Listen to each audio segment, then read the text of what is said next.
Assalamualaikum warahmatullahi wabarakatuh. Selamat pagi, selamat berhari Minggu. Ketemu maning dengan kanal Suara Kaki Lima. Priwe kabare? Apa kabar? Sehat-sehat, Mbok?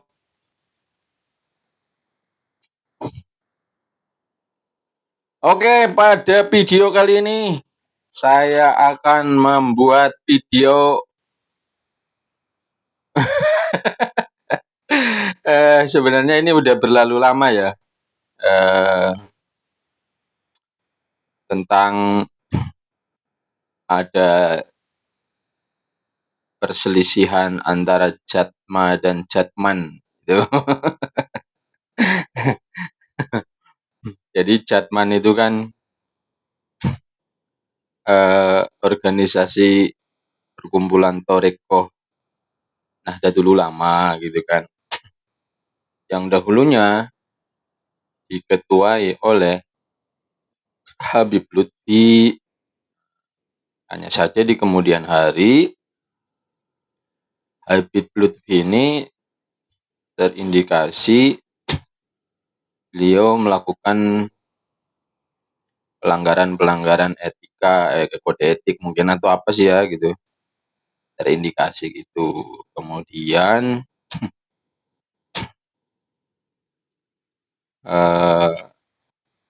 itu diantaranya ya, kalau ndak salah ya, diantaranya dari beberapa kesaksian, saya ndak tahu persisnya gimana gitu. Hanya saja di kemudian hari NU itu sebagai organisasi besar yang menaungi Jatman kemudian memutuskan untuk memberhentikan Habib Lutfi sebagai pimpinan tertinggi Jatman, yaitu Jam'iyah Thariqah Al-Mu'tabarah Nahdlatul Ulama, kalau tidak salah gitu ya Jatman itu. Nah, setelah diberhentikan Habib Lutfi ini, otomatis kan digantikan oleh orang lain. Mungkin di antara motifnya kenapa diberhentikan atau alasan kenapa diberhentikan ini Habib Lutfi ini, mungkin ya jadi kan ada perselisihan masalah nasab, mungkin diantaranya itu perselisihan masalah nasab satu, yang keduanya banyak pembelokan sejarah, yang ketiganya mungkin banyak, katanya ada yang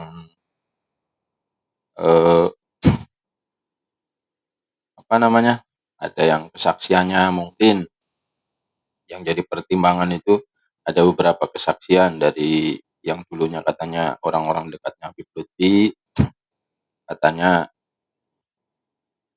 membuat makam-makam palsu gitu, katanya kayak gitu. Kemudian mungkin faktor berikutnya adalah secara keilmuan Habib Lutfi itu masih kontroversi gitu. Di antara indikatornya kayak kemarin, entah beliau itu lupa atau salah omong atau apa gitu, menerangkan masalah rukun wudhu termasuk telinga gitu kan. telinga termasuk rukun wudhu gitu kan. Ini untuk kalau orang sekelas saya menjelaskan itu salah ya biasa aja. Orang sekelas Habib Lutfi loh itu menjelaskan itu salah. Kemudian cara membaca Qur'annya juga ternyata di beberapa tayangan itu, video itu kurang fasih gitu kan.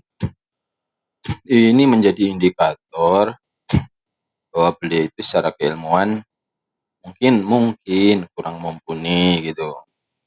Akhirnya itu menjadi faktor-faktor pertimbangan pengurus besar, dan mungkin ada hal-hal yang lebih fatal dari itu yang menjadikan Habib Lutfi itu di kemudian hari eee, di kemudian hari, diberhentikan dari ketua Jatman. Ah, mungkin merasa merasa bahwa Habib Lutfi ini masih banyak pengikutnya, pengikutnya itu masih banyak dan masih memiliki pengaruh. Kemudian Habib Lutfi itu mendirikan sebuah organisasi thariqah namanya Jatma. Jadi hanya menghilangkan N saja gitu. Jatma Jamiah Thariqah Al-Mu'tabaroh itu mungkin kayak gitu. Jadi Nahdlatul Ulamanya itu dihilangkan. Ah, setelah mendirikan ini karena Habib Lutfi ini kan termasuk orang yang aktif mendukung paslon tertentu pada waktu Pilpres gitu. Di antara bentuk dukungannya yang dulu dukung sama Pak Jokowi gitu kan. Kemudian yang sekarang ini dukung sama Pak Prabowo gitu kan. Ya kemudian juga mungkin tidak terlepas dari apa namanya campur tangannya Gus Miftah mungkin karena Gus Miftah kan termasuk kalau tidak salah murid beliau yang kemudian diangkat jadi apa ya jadi di pemerintahnya Pak Prabowo. Saya tidak begitu paham Gus Miftah ini yang dulu kan memang pendukungnya Pak Prabowo gitu. Sebelumnya juga pendukungnya Pak Jokowi. Karena ya itu mungkin mengikuti daripada fatwa gurunya. Karena gurunya itu yang mendukung Pak Jokowi dan gurunya mendukung Pak Prabowo gitu. Nah, kemudian pas kemarin tanggal 16 ya, sebelum sebelum 17 17 Agustus itu kan biasanya memang ada tradisi zikir akbar nasional itu kalau nggak salah itu. Nah, yang ada di Istiqlal. Nah, yang dapat fasilitas yang biasanya dulu itu dari kelompok NU, ternyata yang dapat fasilitas itu ya Habib Lutfi ya yang notabene kenapa bisa begitu ya kan itu karena Habib Lutfi itu dekat dengan Prabowo. Yang kedua mungkin ada campur tangannya di antaranya ya ada campur tangannya Gus Miftah karena beliau muridnya ya jelasnya jadi fasilitator lah atau apa intinya dapat fasilitas dari negara sehingga bisa mempromosikan apa namanya organisasinya di Istiqlal gitu. Sehingga kemudian Jatman ini, Jatman yang setelah ini kan kayak ndak dapat panggung Jatman ini kan. Jatman saya belum tahu itu ketuanya siapa sekarang. Jatman itu saya pernah dengar cuma lupa namanya. Jatman itu kayak ndak dapat panggung gitu kan. Akhirnya menginstruksikan orang-orang Nahdliyin untuk tidak mengikuti Dzikir Akbar Nasional yang diselenggarakan oleh Jatma gitu. Gitu kan. Eh, ya Allah ya Rabbi. Ini kan sebenarnya mereka kan orang-orang yang ahli dzikir gitu ya. Ya dalam bayangan saya sebagai orang yang masyarakat awam yang bodoh gitulah, yang nggak tahu apa-apa gitu, sekolah aja enggak gitu kan, ngaji aja hanya bisa-bisa aja gitu kan. Orang yang ahli dzikir, yang bertahun-tahun dzikir, dalam bayangan saya mereka kan kolbunya itu udah lembut-lembut semua gitu kan, udah lembut, udah mungkin masalah keduniaan itu sudah disingkirkan lah, sudah masalah keduniaan itu kayak masalah organisasi, masalah jadi pemimpin, jadi pengurus, masalah pendapatan finansial dan seterusnya itu kan sudah tidak lagi masuk dalam pikiran dan kalbunya. Menurut saya kan kayak gitu, gitu kan. Orang yang satu ulama ahli dzikir, yang dzikirnya udah bertahun-tahun, kemudian punya pengaruh besar. Tapi ternyata masalah kepemimpinan itu kan masih menjadi rebutan gitu kan. Kalau menurut saya gitu, sebagai organisasi besar misalnya Nahdlatul Ulama, ya mungkin ada pantasnya karena organisasi besar kan punya otoritas gitu kan. Kalau ketika, kemudian, apa namanya, jabatan dari, Kiai Lutfi itu Habib Lutfi ini kemudian, diambil alih gitu kan, ndak lagi menjabat pimpinan Jatman gitu kan. Ya saya kira sebagai, organisasi besar yang punya otoritas, sejauh itu masih cara pemilihannya, cara penunjukannya, kemudian faktor-faktor kenapa harus diberhentikan itu sesuai, saya kira nggak ada masalah gitu. Yang jadi masalah kan kemudian Habib Lutfi mendirikan organisasi baru gitu kan. Kenapa harus mendirikan organisasi baru? Kalau beliau orang yang secara kolbu, secara pikiran itu sudah istilahnya sudah dipenuhi dengan dzikir, saya pikir ndak perlu mendirikan organisasi baru gitu. Ya cukup aja melanjutkan, riyadhah-riyadhah dzikirnya bersama murid-murid yang masih mendukungnya, saya kira gitu. Menurut saya walaupun secara hak asasi ya sah-sah saja gitu, mendirikan organisasi apapun sah-sah saja gitu. Cuma kesannya jadi mendirikan organisasi tandingan untuk Jatman gitu kan. Kesan yang kedua lagi beliau ndak terima kalau dipecat dari Jatman gitu, kesan yang keduanya. Karena ada kesan yang kedua beliau ndak terima diturunkan dari jabatan pimpinan Jatman, itu menunjukkan bahwa kolbunya dan pikirannya kan masih terpaut dengan dunia gitu kan. Dengan dunia, dengan keinginan-keinginan, kedudukan misalnya, apa dan seterusnya. Ini tapi ini analisanya orang bodoh gitu kan, analisanya orang bodoh. Ya ndak tahu, mungkin beliau, kolbunya, sirnya itu punya niat-niat baik, selain itu ya itu Allah Subhanahu wa taala yang tahu. Ya mudah-mudahan itu saja. Hanya saja di mata orang umum, perseteruan ini kan jadinya, jadi, contoh yang tidak bagus gitu kan. Ada Jatma gitu kan. Itu menurut saya kalau lebih elok gitu kan, kalau lebih elok karena Jatman dulu itu berada di bawah naungan Nahdlatul Ulama, artinya Habib Lutfi itu sudah memiliki kesadaran bahwa beliau itu sewaktu-waktu bisa saja digantikan oleh orang lain, oleh siapa saja gitu.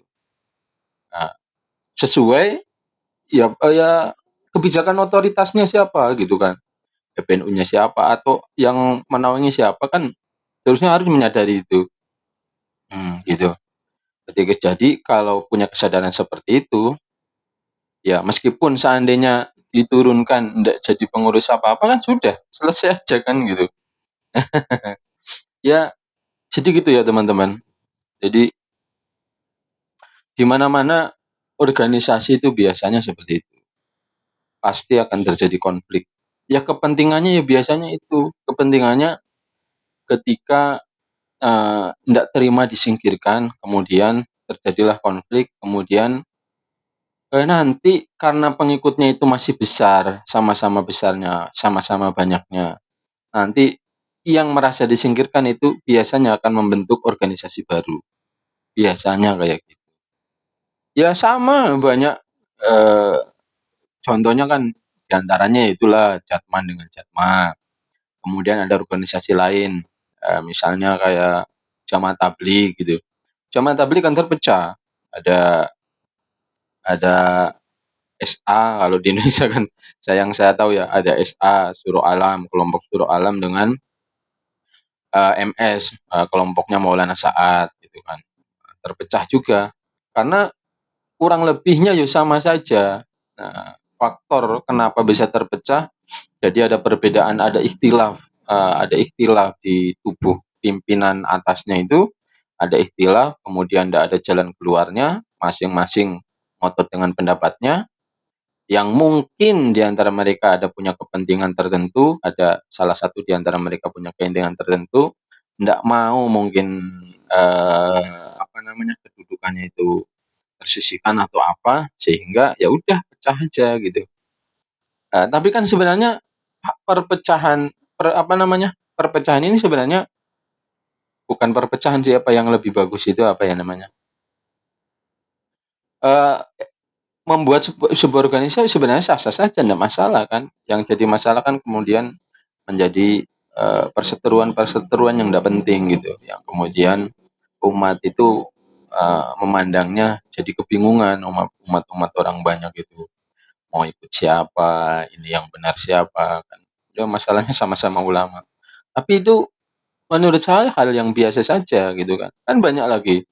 Kemudian Toriko Qadariyah, kan kemudian ada perselisihan juga antara Aba Aus dengan ahli warisnya Aba Anom kalau tidak salah ya. Kalau tidak salah itu. Kan juga ada perselisihan. Ya faktornya ya sama kurang lebihnya seperti itu. Organisasi-organisasi besar nanti seperti itu ketika orang pimpinan-pimpinan di atasnya itu berebut misalnya kedudukan atau apa, atau berebut misalnya apa sih namanya, prinsip-prinsip tertentu yang kemudian ndak ndak mendapatkan titik temu, akhirnya kan pisah jalan jadinya seperti itu. Maka yang lebih bagus kalau untuk lebih bijaksana kalau seandainya ndak cocok di organisasi itu, udah diam, ndak usah membentuk organisasi baru, gitu. Kecuali kalau seandainya ingin mengikuti proses prosedural ya nanti ini aja, jadi naik pimpinan supaya punya otoritas nanti bisa, apa namanya, menetapkan kebijakan-kebijakannya gitu. Tapi biasanya perebutan pimpinan di atas, kedudukan pimpinan di atas itu ya rame jadinya dan jadi tontonan-tontonan yang nggak perlu sebenarnya gitu untuk masyarakat, untuk umat gitu kan. Iya, biasanya dinamikanya kan untuk pemilihan pimpinan ketua umum saja misalnya, ketua umum, pengurus besar Nahdlatul Ulama misalnya kan.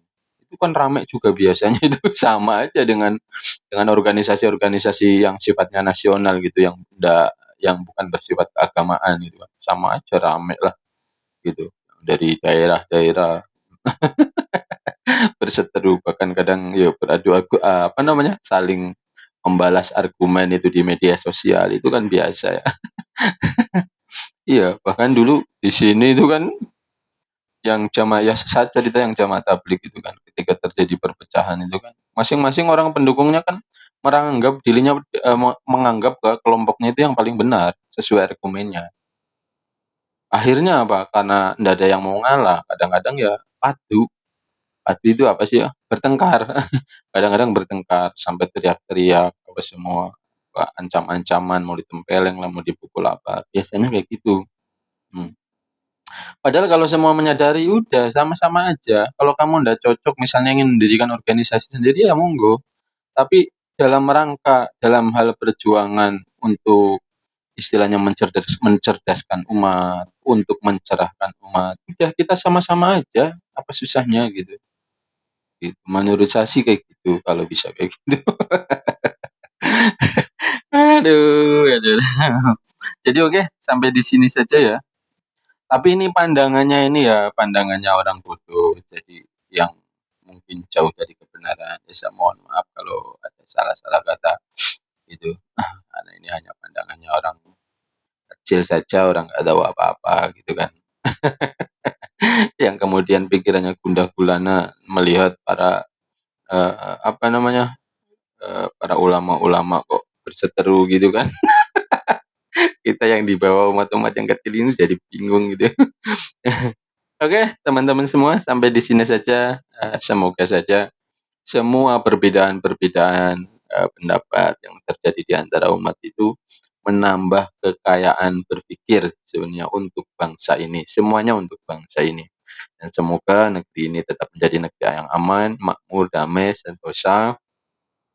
Dimunculkan pemimpin-pemimpin yang soleh, amanah, eh, yang adil gitu. Pokoknya kalau ada orang-orang yang ya Allah kita berdoa sama-sama. Kalau ada semoga negeri ini dijauhkan dari orang-orang yang hendak menghancurkan, hendak mengacaukan negeri ini. Jadi ini aja. Semoga orang-orang yang punya niat-niat busuk, niat-niat yang tidak baik untuk negeri ini, semoga ditempatkan di sana di pantai laut selatan, di kerajaan pantai laut selatan sana, bareng Nyiroro Kidul. Oke. sampai sekian. Assalamualaikum warahmatullahi wabarakatuh.